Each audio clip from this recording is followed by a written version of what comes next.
Hello दोस्तों, आप सभी का स्वागत है हमारे चैनल शाश्वत सीजीपीएससी सीजीवापा में।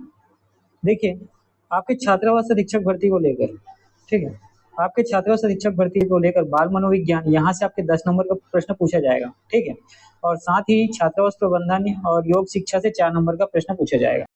तो पहले हम लोग ये 10 नंबर वाले सेक्शन को कंप्लीट करेंगे, देन 4 नंबर वाले को। और इसी क्रम में आज आपका जो है बाल मनोविज्ञान का भाग 2, ठीक है, दूसरा वीडियो हम लोग पढ़ने वाले हैं, ठीक है। चलिए आगे बढ़ते हैं। देखिएगा, हमारा जो कंटेंट है वो इस पुस्तक से लिया गया है। बहुत ही अच्छा पुस्तक है और ये मेरा फ्रेंड राजेश्वर, ठीक है, राजेश्वर जी का बुक है, ठीक है। इनका क्वेस्ट क्वेरा नाम का एक चैनल है, आप चाहेंगे तो उस चैनल को विजिट भी कर सकते हैं, ठीक है। वो साथ में इनका एप्लीकेशन भी है और यूट्यूब भी है। चलिए देखिएगा, ये आपका पहला प्रश्न है। देखिए यहाँ पे, ये आपका पहला प्रश्न है। सबसे पहले आप प्रश्न को अच्छे से पढ़ेंगे, देन उसके बाद हम लोग उत्तर करने की कोशिश करते हैं। देखिएगा, शिक्षा व्यक्ति का पूर्ण विकास है, ये किसने कहा था? देखिए, एक कथन है, शिक्षा जो है व्यक्ति का पूर्ण विकास है, या ऐसा कहें, शिक्षा जो है व्यक्ति का पूर्ण विकास करता है, ये किसने कहा था, ये आपको बताने हैं, ठीक है। तो देखिए, ऑप्शन ए है अरस्तु, ऑप्शन बी है टीपी नन, ऑप्शन सी है आपका रेमंड, और आप देखिए ऑप्शन बी है आपका अरस्तु, ऑप्शन ए है अरस्तु, ऑप्शन बी है टीपी नन, ऑप्शन सी है रेमंड, और ये होगा आपका ऑप्शन डी, ठीक है। ये क्या है? तो कमेनियस, ठीक है, कमेनियस, ठीक है। तो देखिए, इस प्रश्न का उत्तर जो है आपका ऑप्शन बी टीपी नन सही हो जाएगा।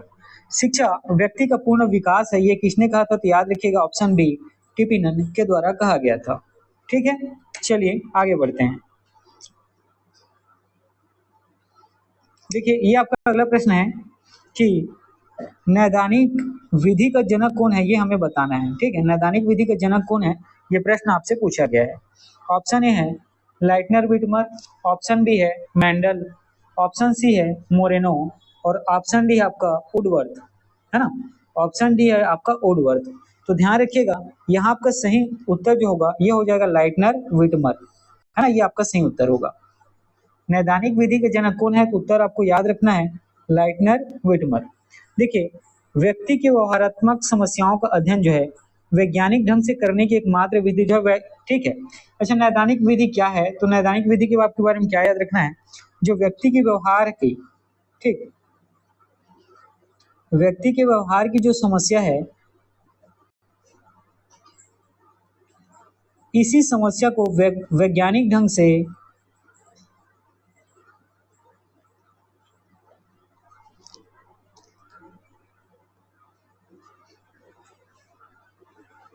ठीक है। देखिए, नैदानिक विधि में होता क्या है समझिएगा। तो व्यक्ति के व्यवहार की जो समस्या है, इसका अध्ययन करने के लिए, ठीक है, वैज्ञानिक ढंग से एकमात्र विधि है जिसका प्रयोग किया जाता है, उसी को हम लोग कौन सा विधि कहते हैं? तो नैदानिक विधि, ठीक है। या क्या कहें कि वह कौन सा विधि कहलाता है? तो नैदानिक विधि, ठीक। और याद रखेंगे, नैदानिक विधि को चिकित्सा शास्त्र की विधि भी के नाम से जाना जाता है, ठीक है। नैदानिक विधि के बारे में क्या याद रखना है कि नैदानिक विधि को चिकित्सा शास्त्र विधि के नाम से भी जाना जाता है, ठीक है। तो देखिए, यहाँ पे नैदानिक विधि का जनक कौन है? तो ऑप्शन ए लाइटनर विटमर आपका सही उत्तर हो जाएगा। नैदानिक विधि के बारे में और क्या याद रखना है कि चिकित्सा शास्त्र की विधि के नाम से जाना जाता है। नैदानिक विधि के अंतर्गत व्यक्ति के व्यवहार में जो समस्याएं हैं उसका अध्ययन किया जाता है, और किस रूप में किया जाता है? तो वैज्ञानिक ढंग से, इसी कारण इसे चिकित्सा शास्त्र की विधि के नाम से भी जाना जाता है, ठीक है। इतनी चीजें क्लियर हुई। चलिए आगे बढ़ते हैं। देखिए, आज ये आपका अगला प्रश्न है। शिक्षा व्यक्ति की योग्यता तथा क्षमता का परिचायक है, ये कहा किसने था? ये आपको बताने हैं। ऑप्शन ए फ्रेंडसन का कथन है, ऑप्शन बी रविंद्रनाथ टैगोर का कथन है, ऑप्शन सी पेस्टोलॉजी का कथन है, और ऑप्शन डी महात्मा गांधी जी का। तो याद रखिएगा, ऑप्शन सी पेस्टोलॉजी का ये आपका सही उत्तर हो जाएगा, ठीक है। देखिए, शिक्षा व्यक्ति की योग्यता तथा क्षमता का परिचायक है, ये किसने कहा था? तो पेस्टोलॉजी ने, ठीक है। चलिए आगे बढ़ते हैं।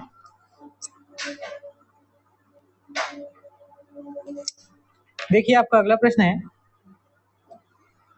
शिक्षा से मेरा तात्पर्य बालक के सार्वग्रीण विकास की प्रक्रिया से है, ये किसने कहा था? ऑप्शन ए महात्मा गांधी का कथन है, ऑप्शन बी रविंद्रनाथ, देखिए ऑप्शन सी है ना, यहाँ पे ध्यान रखिएगा, रविन्द्रनाथ टैगोर का, ऑप्शन बी स्वामी विवेकानंद का और ऑप्शन डी क्रो का। तो याद रखिएगा, शिक्षा से मेरा तात्पर्य बालक के सार्वभौमिक विकास से है। यहाँ पर ऑप्शन ए महात्मा गांधी का ये कथन है और ये आपका सही उत्तर हो जाएगा। ठीक है, शिक्षा से मेरा तात्पर्य बालक के सार्वभौमिक विकास की प्रक्रिया से है, उक्त कथन महात्मा गांधी जी का है। ठीक है, चलिए आगे बढ़ते हैं। देखिए ये आपका अगला प्रश्न है, शिक्षा मनोविज्ञान जो है, मनोविज्ञान की वह शाखा है जो सीखने व सिखाने या सिखाने की प्रक्रिया से संबंधित यह परिभाषा किसने दी है? ऑप्शन ए स्किनर ने, ऑप्शन सी क्रो ने, ऑप्शन बी पेस्टोलॉजी ने और ऑप्शन डी वाटसन ने। तो यहाँ पर आपका उत्तर हो जाएगा ऑप्शन ए स्किनर, ये आपका सही उत्तर हो जाएगा। ठीक है, तो शिक्षा मनोविज्ञान, मनोविज्ञान की वह शाखा है जो सीखने और सिखाने की प्रक्रिया से संबंधित है और ये एक परिभाषा किसने दी है? तो ऑप्शन ए स्किनर के द्वारा दी गई है। ठीक है, चलिए आगे बढ़ते हैं। देखिएगा ये आपका अगला प्रश्न है, समझिए, वर्तमान में मनोविज्ञान अपनी कौन सी अवस्था में है? ये प्रश्न आपसे पूछा गया है। ऑप्शन ए किशोरावस्था, ठीक है, ऑप्शन बी प्रौढ़ावस्था, ऑप्शन सी बाल्यावस्था, ऑप्शन बी बाल्यावस्था, ऑप्शन डी शैशवावस्था। तो इस प्रश्न का उत्तर है, देखिए वर्तमान में मनोविज्ञान जो है अपनी शैशवावस्था में है। ठीक है, ऑप्शन डी आपका सही उत्तर हो जाएगा। वर्तमान में मनोविज्ञान अपनी कौन सी अवस्था में है? तो शैशवावस्था में है। ठीक है, चलिए आगे बढ़ते हैं। देखिए आपका अगला प्रश्न है, संज्ञानवादी पद्धति का जनक कौन है? ये आपसे पूछा गया है। ठीक, देखिए आपके बाल विज्ञान में इसी तरीके के प्रश्न आएंगे, है ना, तो ज्यादा परेशान होना नहीं है। संज्ञानवादी पद्धति के जनक कौन है? ये आपसे पूछा गया है। ए हॉलैंड, बी वर्दिमर, सी कुटलेविन और डी जीन पियाजे व ब्रूनर। ठीक है, जीन पियाजे व ब्रूनर। तो यहाँ पर आपका जो सही उत्तर होगा ऑप्शन डी जीन पियाजे व ब्रूनर, ये आपका सही उत्तर हो जाएगा। तो संज्ञानवादी पद्धति के जनक कौन है? तो याद रखिएगा ऑप्शन डी जीन पियाजे व ब्रूनर। ठीक है, इतनी चीजें क्लियर हुई। चलिए आगे बढ़ते हैं। देखिए आपका अगला प्रश्न है, यहाँ पे बोला गया है कि मनोविज्ञान अचेतन का विज्ञान है, यह परिभाषा किसने दी है? ये आपको बताना है। ठीक है, मनोविज्ञान जो है अचेतन का विज्ञान है, यह परिभाषा किसकी है आपको बताना है। Option A Sigmund Freud, option C Pestalozzi, option B James Drever, option D Stanley Hart. तो देखिएगा इस प्रश्न का उत्तर होगा आपका ऑप्शन ए सिगमंड फ्रायड। तो मनोविज्ञान अचेतन का विज्ञान है, ये किसने कहा? तो याद रखिएगा सिगमंड फ्रायड के द्वारा कहा गया है। ठीक है, चलिए आगे बढ़ते हैं। देखिएगा ये आपका अगला प्रश्न है। ठीक है, सबसे पहले आप प्रश्न को अच्छे से पढ़ेंगे। मनोविज्ञान की सबसे नवीनतम व सर्वाधिक प्रयुक्त होने वाली शाखा कौन सी है, हमें बतानी है। ऑप्शन ए विधि मनोविज्ञान, ऑप्शन बी सैद्धांतिक मनोविज्ञान, ऑप्शन सी परमनोविज्ञान, ऑप्शन डी औद्योगिक मनोविज्ञान। तो इस प्रश्न का जो आपका उत्तर होगा ये होगा ऑप्शन सी परमनोविज्ञान। तो मनोविज्ञान की नवीनतम और सर्वाधिक प्रयुक्त होने वाली शाखा कौन सी है? तो ऑप्शन सी परमनोविज्ञान, आपको याद रखना है। चलिए आगे बढ़ते हैं। देखिएगा ये आपका अगला प्रश्न है और इस प्रश्न में आपसे बोला गया है, देखिए ये एक्चुअल में क्या है? ए है ना। तो संरचनावाद संप्रदाय का समर्थन किसने नहीं किया था, ये आपको बताना है। ठीक, ए विलियम जेम्स ने, बी एडलर ने, सी बैडफोर्ड ने, डी टीचनर या टेचनर ने। ठीक है, देखिए टीचनर और टेचनर एक ही व्यक्ति के नाम है। ठीक है, दोनों नाम से कंफ्यूज ना हो जाइएगा। तो संरचना व संप्रदाय का समर्थन किसने नहीं किया है? तो ऑप्शन ए विलियम जेम्स, ये आपका सही उत्तर हो जाएगा। ठीक है, देखिएगा संरचना व संप्रदाय के बारे में आपको क्या याद रखना है, इसके बारे में कुछ बातें देखते हैं। ये जो है, ठीक है, संरचनावाद संप्रदाय की इसकी आलोचना की गई, इसकी प्रबल आलोचना की गई किसके द्वारा? तो याद रखिएगा विलियम जेम्स के द्वारा। ठीक है, संरचनावाद संप्रदाय की प्रबल आलोचना की गई या जोरदार आलोचना की गई किसके द्वारा? तो याद रखिएगा विलियम जेम्स के द्वारा। विलियम जेम्स के बारे में क्या याद रखना है? ये अमेरिका के मनोवैज्ञानिक है ना। कहाँ के? तो संबंधित है, तो अमेरिका से ये संबंधित हैं। ठीक है, और याद रखिएगा, और इन्होंने उसकी आलोचना क्यों की? तो विलियम जेम्स का क्या कहना था ये भी हम लोग देखते हैं। ठीक, विलियम जेम्स का कहना था कि संपूर्ण चेतना, ठीक है, संपूर्ण चेतना जिसको हम लोग संवेदना भी कहते हैं, ठीक, संपूर्ण चेतना जिसको आप लोग संवेदना भी कहते हैं, तो संपूर्ण चेतना या संवेदना पर नहीं अपितु, ठीक है, चेतना के कार्यों पर अध्ययन किया था। ठीक है, यहाँ समझिएगा, इन्होंने संरचना व संप्रदाय का प्रबल आलोचना इसलिए किया क्योंकि इनका कहना था कि संपूर्ण चेतना या संवेदना जो है, ठीक है, ये किस पर निर्भर करती है, तो चेतना के कार्यों पर निर्भर करती है। ठीक, किस पर निर्भर करती है, तो चेतना के कार्यों पर। ठीक है, तो संरचना व संप्रदाय की प्रबल आलोचक कौन थे, तो नाम याद रखना है विलियम जेम्स। ये कहाँ से संबंधित है, तो अमेरिका से। और इन्होंने ही संपूर्ण चेतना या संवेदना, ठीक है, इन्होंने क्या कहा कि संपूर्ण चेतना व संवेदना पर नहीं अपितु चेतना के कार्यों पर आधारित होता है। ठीक है, चलिए आगे बढ़ते हैं। देखिएगा, ये आपका अगला प्रश्न है। प्रश्न को पहले पढ़ते हैं कि विश्व का प्रथम प्रयोगात्मक मनोवैज्ञानिक किसे कहा जाता है, ये हमें बताने हैं। Option A Watson, option B William Wundt, option C William James और ऑप्शन डी विलियम मैकडूगल। तो याद रखिएगा, यहाँ आपका सही उत्तर हो जाएगा ऑप्शन बी विलियम वुंड। विश्व का प्रथम प्रयोगात्मक मनोवैज्ञानिक किसके कहा जाता है, तो विलियम वुंड को। ठीक है, तो विलियम वुंड के बारे में क्या याद रखना है, चलिए कुछ बातें देखते हैं। ठीक है, ये संरचना व संप्रदाय के मनोवैज्ञानिक है। विलियम वुंड के बारे में क्या याद रखना है, संरचनावाद संप्रदाय के मनोवैज्ञानिक हैं सबसे पहले तो। और इसके अंतर्गत कौन सी शाखा के अंतर्गत देखिएगा, तो प्रयोगात्मक। ठीक है, प्रयोगात्मक शाखा के अंतर्गत आपको ये देखने को मिलते हैं। ठीक है, विलियम वुंड के बारे में और क्या याद रखना है, ये जर्मनी के हैं, है ना। कहाँ से संबंधित है, तो इनका संबंध है जर्मन से। और साथ ही विलियम वुंड के बारे में एक बात है और आपको याद रखनी है कि ये विश्व का प्रथम प्रयोगात्मक मनोवैज्ञानिक है। ठीक है, विलियम वुंड जो है विश्व के प्रथम प्रयोगात्मक मनोवैज्ञानिक है।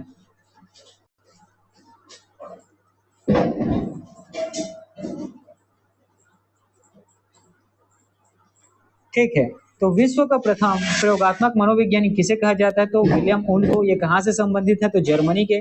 और इन्हें विश्व का प्रथम प्रयोगात्मक मनोवैज्ञानिक कहा जाता है। ठीक है, बस इतनी चीजें याद रखनी है, इसके बारे में ज्यादा कुछ और याद नहीं रखना है। ठीक है, चलिए देखिएगा, ये आपका अगला प्रश्न है। ठीक है, तो पढ़ते हैं प्रश्न। संरचना व संप्रदाय में किस विधि का प्रयोग आपको देखने को मिलता है, ए अंतर्दर्शन विधि, बी बहिर्दर्शन विधि, सी आत्मनिरीक्षण विधि और ऑप्शन डी ए और सी अंतर्दर्शन विधि और बहिर्दर्शन विधि। तो इस प्रश्न का उत्तर आपका ऑप्शन डी हो जाएगा। यहाँ पर आपका उत्तर होगा अंतर्दर्शन विधि और बहिर्दर्शन विधि दोनों का समायोजन जो है आपको संरचना व संप्रदाय में देखने को मिलता है। ठीक है, चलिए आगे बढ़ते हैं। देखिएगा, ये आपका अगला प्रश्न है। मनोविज्ञान की प्रथम प्रयोगशाला किसने और कब स्थापित की, आपको बताना है। ए विलियम जेम्स ने 1880 ईस्वी में, बी विलियम वुंड ने 1879 ईस्वी में, सी जेबी वाटसन ने 1893 ईस्वी में और ऑप्शन डी मैकडूगल ने 1905 ईस्वी में। देखिए, इस प्रश्न का उत्तर आपका विलियम वुंड 1879, ये आपका सही उत्तर हो जाएगा। ठीक, तो मनोविज्ञान की प्रथम प्रयोगशाला किसने, तो विलियम वुंड ने। और कब स्थापित की, तो 1879 में। ठीक, और चलो इसके बारे में कुछ चीजें हम लोग देखते हैं। देखिएगा, विश्व में प्रथम प्रयोगशाला की स्थापना विलियम वुंड के द्वारा की गई। ठीक है, और याद रखिएगा ये कहाँ से संबंधित है, इसके पहले प्रश्न मैंने आपको बताया ये जर्मनी से संबंधित है। और जर्मनी के लिपगिन शहर में स्थित जो लिपगिन विश्वविद्यालय है, ठीक, जर्मनी के कौन से शहर है, तो याद रखिएगा लिपकिंज। ठीक है, शहर का नाम आपको याद रखना है लिपकिंज शहर। और उसी शहर के नाम पे वहाँ एक विश्वविद्यालय है जिसका नाम क्या है, विश्वविद्यालय लिपकिंज विश्वविद्यालय। ठीक है, और इसका वर्तमान विश्वविद्यालय का नाम क्या है, तो याद रखिएगा कार्ल मार्कस विश्वविद्यालय।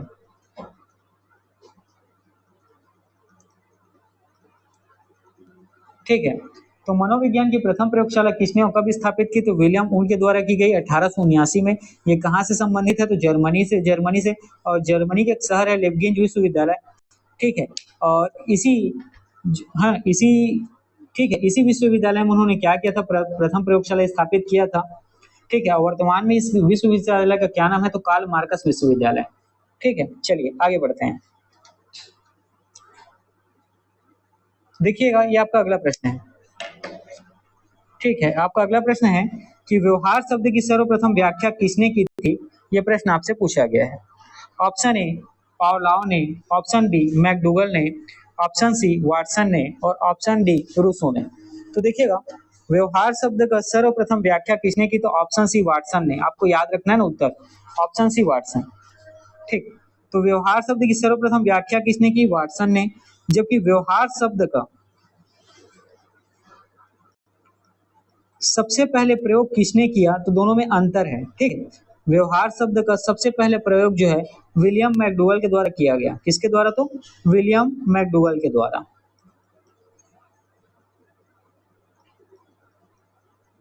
ठीक है, विलियम मैकडूगल के द्वारा किया गया। और इन्होंने अपनी एक पुस्तक जिसका नाम है आउटलाइन ऑफ, ठीक है, आउटलाइन ऑफ साइकोलॉजी, ये पुस्तक इन्होंने 1905 में प्रकाशित किया था। ठीक है, तो व्यवहार शब्द का सबसे पहला प्रयोग विलियम मैकडूगल के द्वारा किया गया। किसमें, तो अपनी पुस्तक आउटलाइन ऑफ साइकोलॉजी 1905 में। ठीक है, लेकिन व्यवहार शब्द की सर्वप्रथम व्याख्या किसने की, तो वाटसन ने। ठीक है, वाटसन ने व्यवहार शब्द की सर्वप्रथम व्याख्या की। ठीक है, और ये कब की थी, तो याद रखिएगा 1914 में। वाटसन ने कब किया था, तो 1914 में। ठीक है, चलिए आगे बढ़ते हैं। देखिएगा, ये आपका अगला प्रश्न है। इस प्रश्न में क्या बोला गया है कि विश्व की दूसरी मनोवैज्ञानिक प्रयोगशाला किसने स्थापित की, ये आपको बताना है।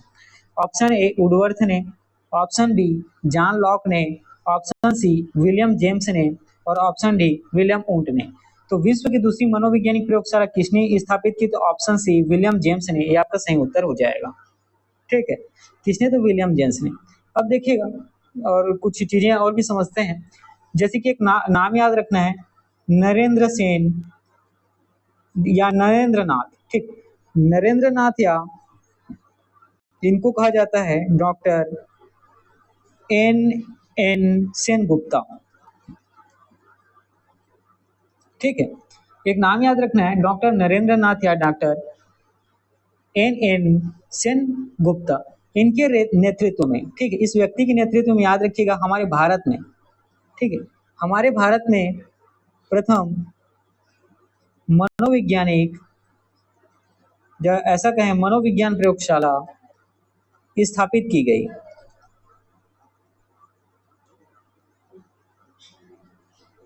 कहाँ स्थापित की गई, याद रखिएगा कलकत्ता में।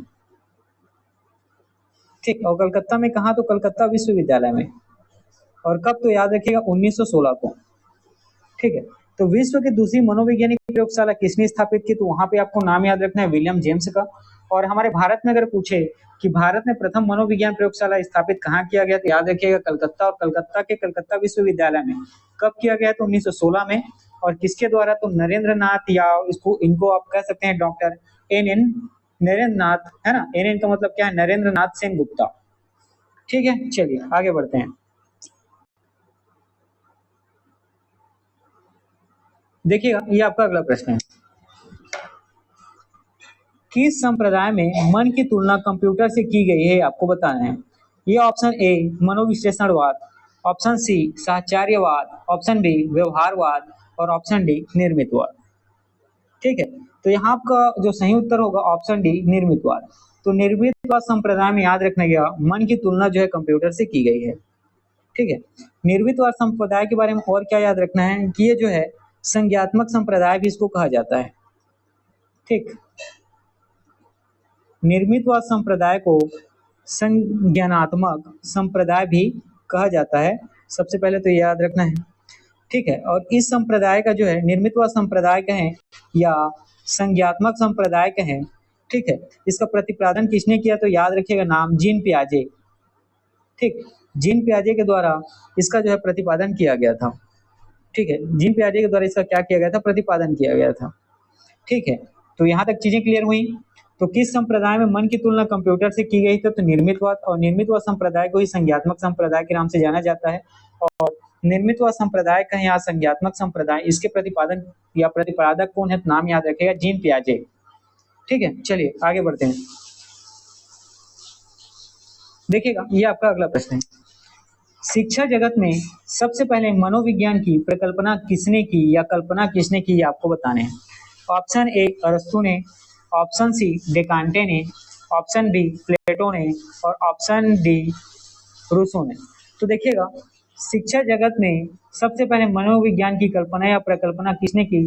तो ऑप्शन डी रूसो के द्वारा की गई थी। किसके द्वारा? तो रूसो के द्वारा। ठीक है, चलिए आगे बढ़ते हैं। देखिएगा, ये आपका अगला प्रश्न है।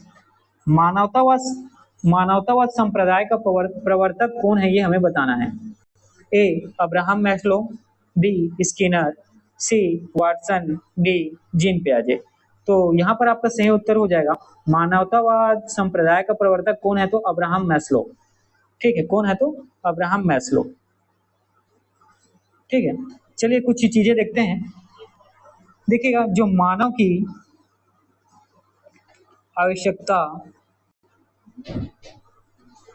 या आत्मानुभूति पर, ठीक है, मानव की आवश्यकता या आत्मानुभूति पर विशेष बल, ठीक है, विशेष बल या कहा जाए विशेष ध्यान, ये किसके द्वारा दिया गया? तो ये दिया गया अब्राहम मैस्लो के द्वारा। ठीक है, अब्राहम मैस्लो के द्वारा। अब्राहम मैस्लो कहाँ के थे? तो याद रखना है, अमेरिका के थे। ठीक है, तो देखिए, मानवता के क्षेत्र में मानव की आवश्यकताओं और आत्मानुभूति पर विशेष ध्यान देने के कारण अब्राहम मैस्लो को मानवतावाद संप्रदाय का क्या माना जाता है? प्रवर्तक माना जाता है। ठीक है, और अब्राहम मैस्लो के बारे में और क्या याद रखना है? याद रखिएगा, इन्होंने एक पुस्तक लिखा है जिसका नाम है मोटिवेशन एंड पर्सनालिटी। ठीक, मोटिवेशन एंड पर्सनालिटी, ये किसकी पुस्तक है? तो याद रखिएगा, अब्राहम मैस्लो की। और ये कब लिखा गया? तो याद रखिएगा 1954 को। कब लिखा गया है? तो याद रखिएगा 1954 में। ठीक है, चलिए आगे बढ़ते हैं।